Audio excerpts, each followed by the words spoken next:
Hi everybody, welcome back to my channel. This is Claire with another art journal video.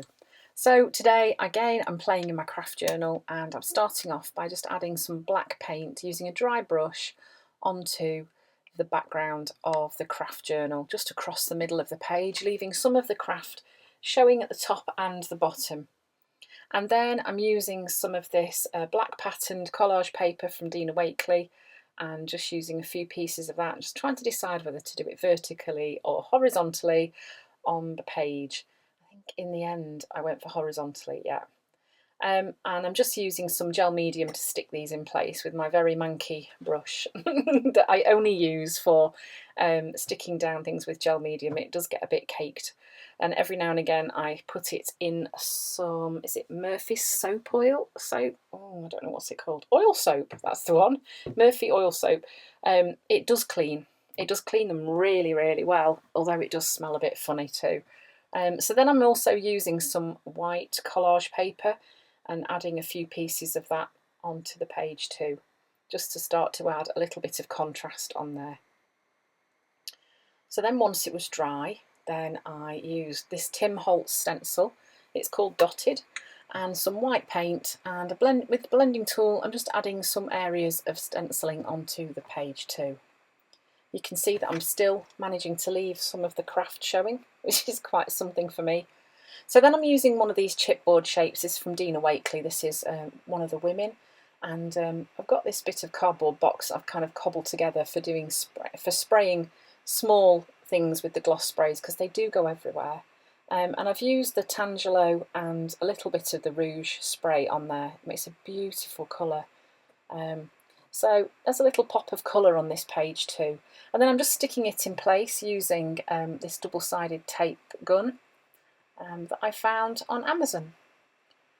And then using a Posca pen, I'm going to start doodling some elements onto there too.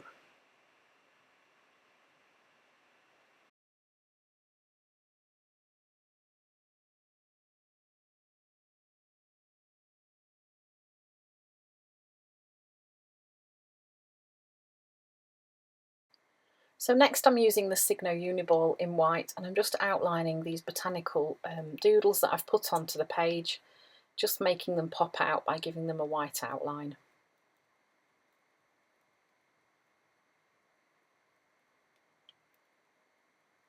I'm going over the one that I've added onto the figure as well, just sort of helping it pop out and be a bit more striking. So drawing onto the chipboard figure, I can't take any credit for this idea. I've seen lots of other people do it, but it really does help the figure become more grounded on the page and become more a part of the journal page. And actually, I do think it looks really cool. It's really effective. You can also stencil onto them, you can journal on them, there's all sorts of things. They have so many possibilities. Then I'm just doing some more mark making, some of my dots that you've always seen me doing. I love to add these in different sizes as well. I'm just adding them around the doodles and the chipboard figure too. So I'm just carrying on with the mark making, and what I'm going to do next with the white pen is actually highlight some of the stencil areas. So I'm just doodling over some of the circles that were done from the dotted stencil from Tim Holtz, and just kind of making those stand out a bit more too. I'm also adding some black dots mixed in with the white dots, because then that echoes the background colours too. And then I've got this really cool plastic tube. I've no idea where it came from, but it's really great for making these circular marks, and I love using that to add some extra mark making. So then I've just drawn some lines for my journaling to go on, and then just using simple capital letters that touch the top and bottom of the line, I'm just adding my quote that I found that reflected what this journal page was about for me.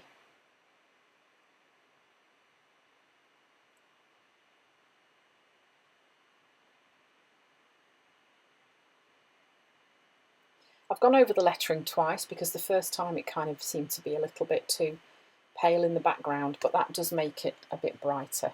So then I'm just masking off those two areas where the writing and the figure are, and I'm going to do some pocks, as Dina Wakley calls them, and some splatters using the Tangelo no, the rouge gloss spray and the Tangelo as well, because then that ties in with the colours that I used on the figure. And there it is, there's the finished page. So I hope you've enjoyed the video and thanks for watching.